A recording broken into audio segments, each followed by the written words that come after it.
In the age of ideology, where everything means everything and nothing means anything,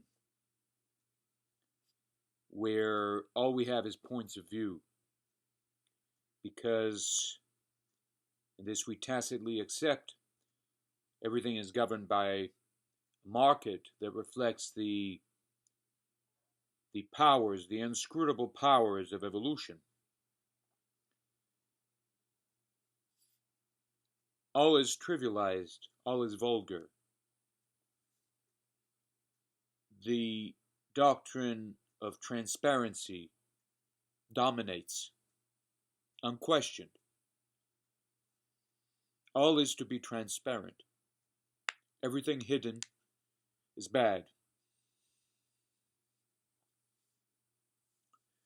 Truth, your point of view, your perspective.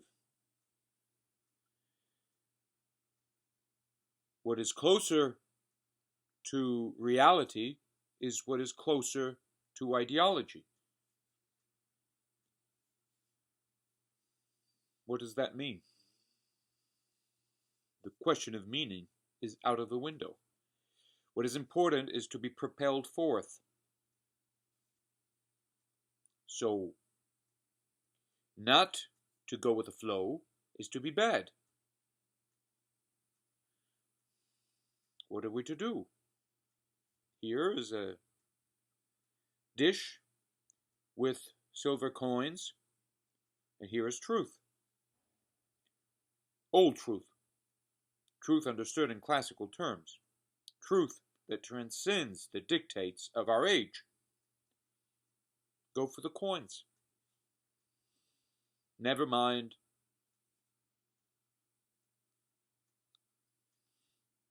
the warning given by the story of the guy who hangs himself. So, we leap forth. Technology, the dogma, the wave, the truth. But we are using technology here to communicate. Yes, sure, of course. But that is the trick. They have destroyed ordinary communication, and all we're left with is this means.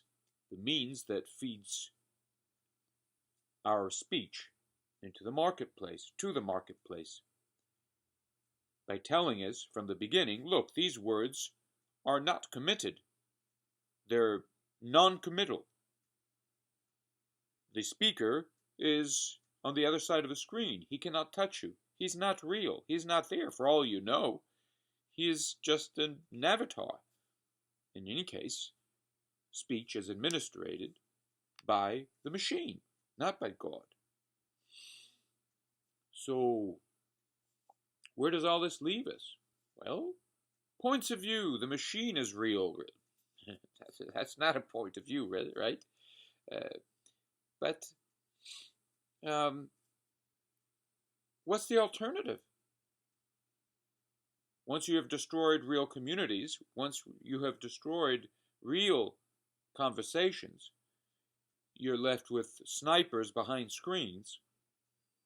Then, of course, the dominant snipers, they are snipers nonetheless, are the mass media that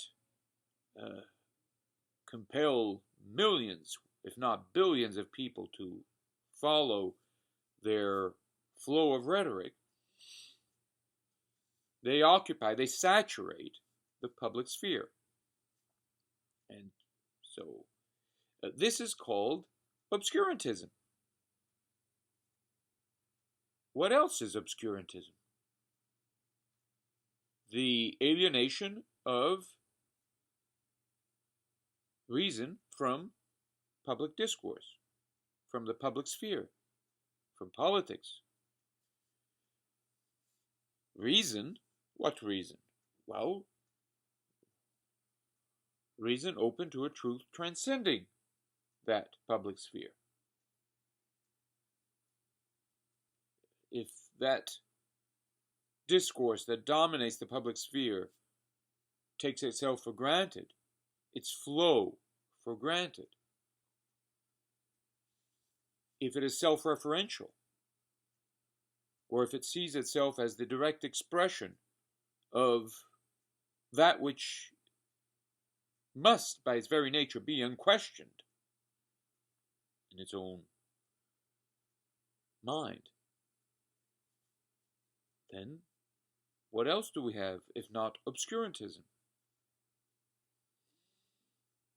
Okay, and then you say, well, what is the alternative? Well, do we not use these means of communication, these technologies, these robots to convey a message? Well, a message in a bottle, in a telematic bottle. What do we do with it? Well, we go out and live. We live underground, under the radar. We live as humans under the radar, because the human being survives today only under the radar. How do you avoid ideology?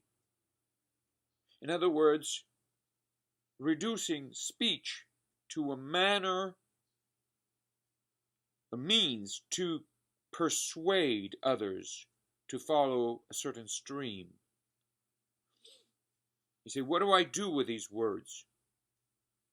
How can I use them to improve my life? Well, improving presupposes the notion of the good. What is ultimately good? That notion is not a question anymore. That's what we need to do. Recover the notion of good as a question, not as an answer. And so what is the watershed here between ideology and genuine speech?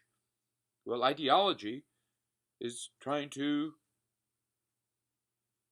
persuade you to follow some particular answer or another. Genuine speech is inviting you to recognize fundamental questions. Here it is not a matter of persuading people to do something or another, but to awaken in people this doubt with respect to all answers, a doubt that opens us to what is underlying, what does not compel us to do something now, but on the basis of which we can conduct our lives in a moderate way and free ourselves to whatever human extent possible from all compulsion.